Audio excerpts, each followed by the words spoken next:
मैं जी नहीं सकता, मैं जी नहीं सकता तेरे बगैर ऐ खुदा, मैं जी नहीं सकता। यदि धर्मी व्यक्ति ही कठिनाई से उद्धार पाएगा तो सोच लीजिए भक्तिहीन और पापी का क्या ठिकाना। भक्तिहीन और पापी मतलब जो प्रभु को जानते ही नहीं, उनका क्या होगा? उनका तो कोई उम्मीद ही नहीं है। इसीलिए मैं आपसे भी कहता हूं, जो कोई यीशु मसीह को नहीं जानता वो भक्तिहीन है। जो कोई यीशु मसीह पर विश्वास नहीं करता वो पापी है। उसका कोई ठिकाना नहीं है। उसका एक ही जगह ठिकाना है, वो है नरक। उसको स्वर्ग में ठिकाना नहीं मिलेगा।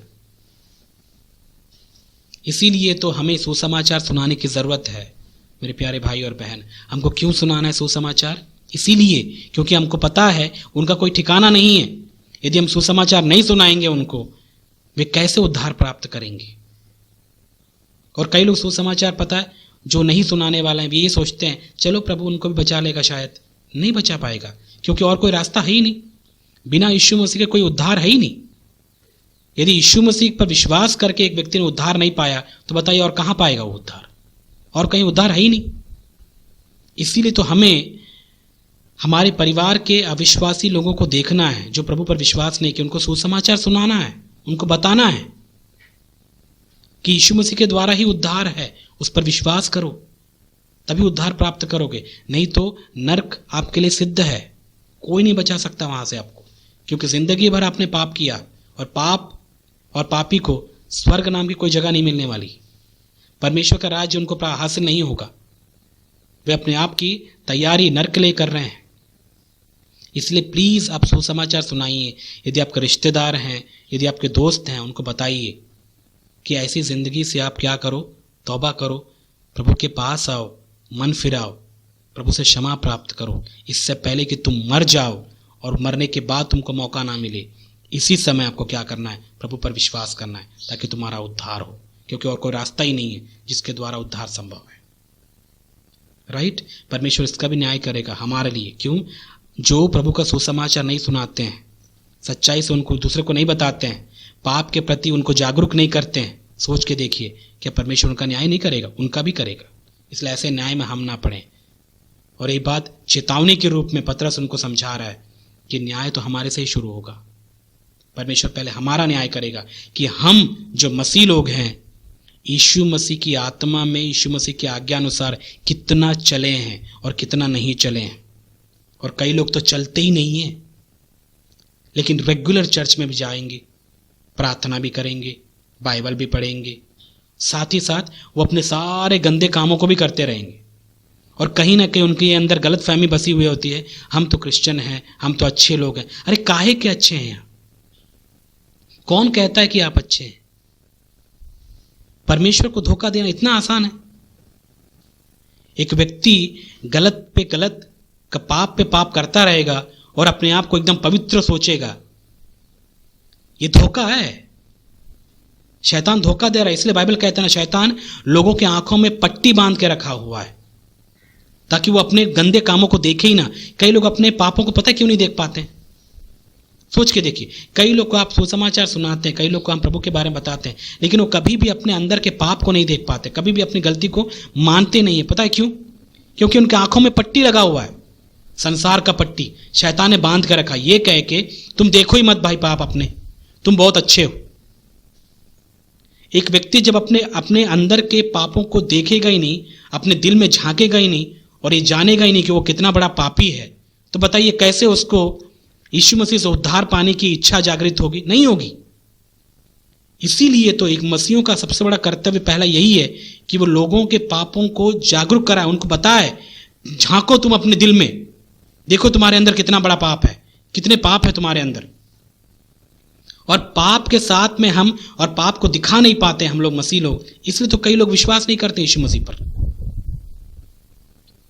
उनकी आंखों में पट्टी बंधी हुई है, इस पट्टी को खोलना है हमें, उनको देखने के लिए मजबूर करना है कि तुम भाई किस एंगल से अपने आप को अच्छा समझते हो, जबकि तुम गंद में जी रहे हो, कैसे तुमको अच्छा लगता है।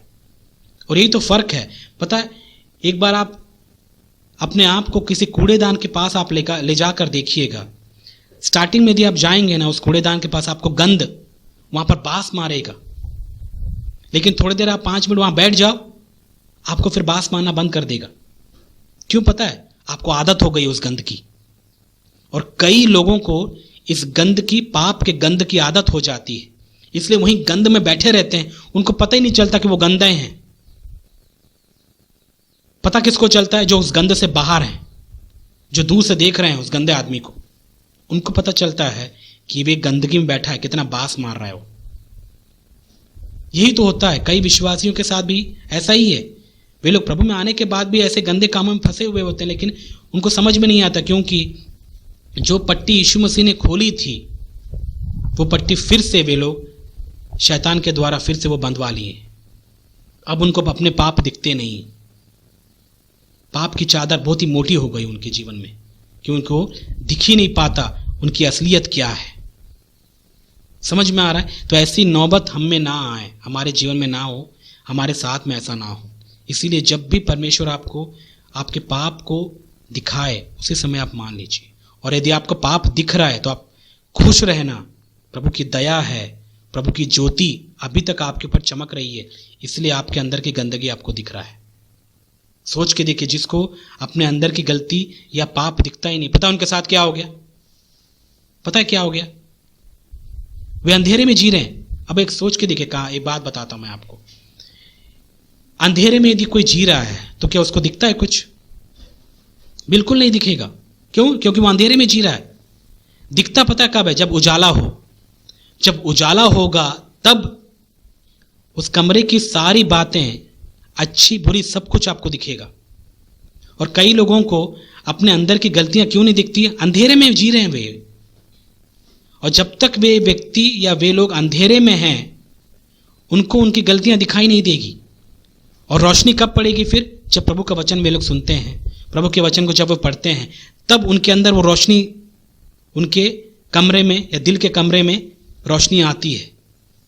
और तब उनको समझ में आता है कि उनके मन में, उनके दिल में कितनी गंदगी थी। तब उनको जरूरत महसूस होती है कि मुझे साफ करना है। कौन साफ करेगा? तब वे प्रभु के पास आते हैं। पता है, ऐसे कई अविश्वासी जी रहे हैं, कई विश्वासी भी ऐसे आज के समय में हो गए हैं। ऐसे उनको अपनी गलती दिखती नहीं है, उनको अपना पाप नहीं दिखता। ये बहुत ही खतरनाक एक समय है उनके जीवन का। और यदि अब परमेश्वर अपनी आत्मा के द्वारा आपकी गलतियों को दिखा रहे हैं तो आप धन्य हैं, क्योंकि प्रभु की दया आप पर है, अभी भी रोशनी चमक रही है। हाय उनके लिए जिनके जीवन के ऊपर परमेश्वर की रोशनी नहीं चमकती, जिनके पाप उनको दिखते नहीं है, वे अंधे हो चुके हैं। शैतान ने उनको अंधा कर दिया। और इस बात को लेकर मैं हमेशा खुश होता हूं कि कई बार परमेश्वर मुझे मेरे उस स्वार्थी या उस गंद दिखाते हैं जो मुझे पता है कि वो पाप है, वो गलत है। इससे मुझे बहुत खुशी होती है। मुझे इस बात का एहसास होता है कि प्रभु की दया आप पर अब तक मुझ में है, तभी मुझे अपनी गलती का एहसास हो रहा है। कई लोग को अपनी गलती का एहसास नहीं होता, प्रभु ने कब का छोड़ दिया उनको। इसलिए हमेशा खुश रहिए जब प्रभु का आत्मा आपको आपकी गलतियों को दिखाए, उसकी दया हुई आप पर। इसलिए परमेश्वर आपको ये सारी बातें दिखा रहे हैं, ताकि आपको कृपा दे, आपको हिम्मत दे, अनुग्रह दे, उसमें से निकलने की सामर्थ प्रदान करे। राइट? क्यों? जब हम वचन को सुनते हैं, हमारे कई बार हमारे अंदर की बातें बाहर दिख जाती हैं। प्रभु की दया है आप पर, इसीलिए तो ऐसा हो रहा है। राइट? तो इस बात को याद रखिएगा। जैसे हमने पढ़ा 18 पद में, धर्मी व्यक्ति ही कठिनाई से उद्धार पाएगा, तो भक्तिहीन और पापी का क्या ठिकाना। इसका मतलब परमेश्वर हमारा न्याय पहले करेंगे, और उस भयंकर न्याय में हम कहीं दोषी ना ठहरे। याद रखिएगा, यदि पाप में लगातार हम जीवन बिताएंगे तो कोई शक नहीं है कि हम दोषी ठहराए जाएंगे। जीवन की पुस्तक में लिखा हुआ नाम काटने में कोई देर नहीं लगता, और जो अंत तक प्रभु के प्रति विश्वास योग्य नहीं है, प्रभु के प्रति वफादार नहीं है, उसके जीवन की पुस्तक से नाम कट जाएगा। और ऐसा हमारे साथ होने नहीं देना। राइट? तो इसलिए याद रखिएगा, प्रभु ने जब आपका नाम जीवन की पुस्तक में लिखा है उसको काटने के लिए मजबूर हमको नहीं करना है।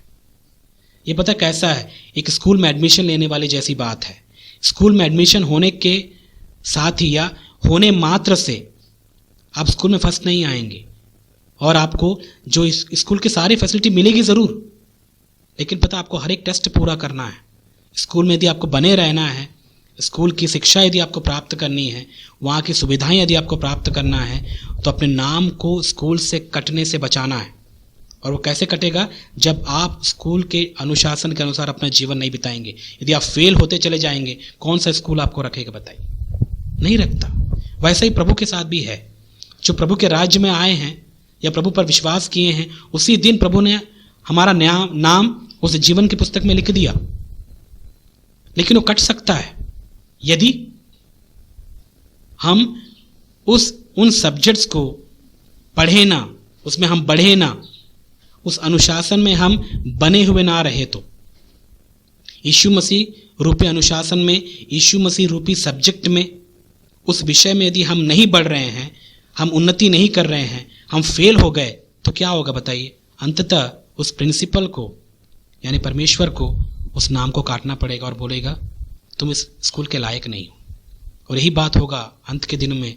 कई लोग बोलेंगे प्रभु प्रभु मैं भी तो आपके स्कूल में था, मैं भी तो था, मैंने भी तो बहुत सारे काम किए हैं आपके स्कूल में। लेकिन पता है परमेश्वर क्या बोलेगा? तूने काम तो जरूर किया, लेकिन जो सब्जेक्ट यीशु मसीह का मैंने दिया था उस सब्जेक्ट में तू फेल हो गया भाई। तेरा एक ही काम था, उस प्रभु की इच्छा अनुसार तू अपने जीवन को बिताता। लेकिन तेरी गलती क्या है? तू भले ही वो स्कूल में रहा होगा, लेकिन तूने काम अपने मन से किए। मेरे बताए हुए रूल्स एंड रेगुलेशंस को तूने फॉलो नहीं किया, अनुशासन से अपने जीवन को नहीं बिताया, तू अपनी मनमर्जी किया वहां पर। इसलिए तेरा नाम कब का मैंने काट दिया था। अब तू लेबल लेके घूम रहा है कि मैं उस स्कूल का बंदा हूं, मसीह परिवार का हूं मैं। इससे कोई फर्क नहीं पड़ता। ऐसे परमेश्वर कई लोगों को छोड़ चुका। हमारे साथ ऐसा ना हो। कई लोगों का नाम कट जाता है, कट सकता है, हमारा नाम नहीं कटना चाहिए। इसलिए बने रहें।